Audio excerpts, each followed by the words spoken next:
Kandahar hijack series में आतंकवादियों के नाम पर विवाद।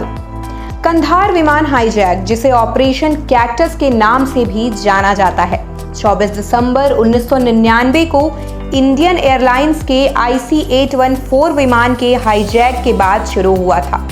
इस घटना ने देश को झकझोर दिया था और भारतीय राजनीति और कूटनीति में काफी गहरा असर डाला था। हालांकि इस घटना को लेकर विवाद और चर्चाएं हमेशा होती रहती हैं, लेकिन हाल ही में आतंकवादियों के नामों को लेकर एक नई बहस छिड़ गई है।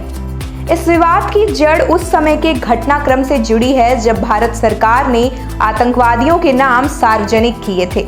अपहरणकर्ताओं की पहचान के संदर्भ में विवादित नामों को लेकर एक बार फिर से चर्चा शुरू हो गई है।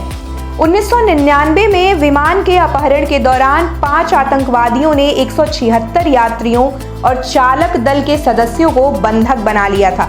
इन आतंकवादियों में मसूद अजहर, मुश्ताक अहमद जरगर और उमर सईद शेख जैसे कुख्यात आतंकवादियों के नाम शामिल थे। हालांकि बाद में कुछ अन्य नाम भी सामने आए जिनकी प्रामाणिकता पर सवाल उठने लगे। अपहरण के बाद जिन आतंकवादियों को रिहा किया गया, उनके नामों में भी भ्रम की स्थिति रही।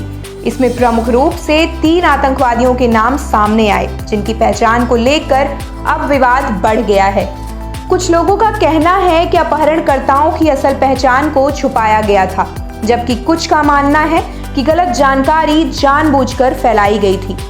इस विवाद ने हाल ही में जोर पकड़ा जब एक नई रिपोर्ट में यह दावा किया गया कि कुछ आतंकवादियों के नाम सरकारी दस्तावेजों और मीडिया में अलग अलग रूपों में प्रकट हुए थे। ये भी कहा जा रहा है कि कुछ नामों को जानबूझकर बदल दिया गया था ताकि उनकी असल पहचान छुपाई जा सके।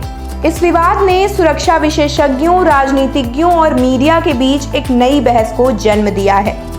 सरकार की ओर से अभी तक इस विवाद पर कोई स्पष्ट बयान नहीं आया है, लेकिन ये मामला लगातार तूल पकड़ता हुआ नजर आ रहा है। विशेषज्ञों का कहना है कि इस विवाद को सुलझाने के लिए सभी संबंधित दस्तावेजों और सभी सबूतों की दोबारा जांच होनी चाहिए ताकि सही तथ्य सामने आ सके।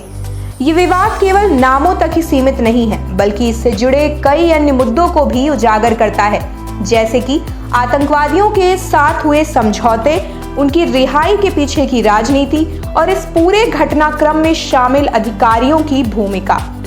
सवाल ये भी उठता है कि क्या इस तरह के नाम बदलने से किसी विशेष उद्देश्य की पूर्ति की गई थी या यह मात्र एक प्रशासनिक गलती थी। कंधार हाईजैक की घटना को अब 24 साल बीत चुके हैं, लेकिन इससे जुड़े विवाद और प्रश्न आज भी उतने ही ज्वलंत हैं।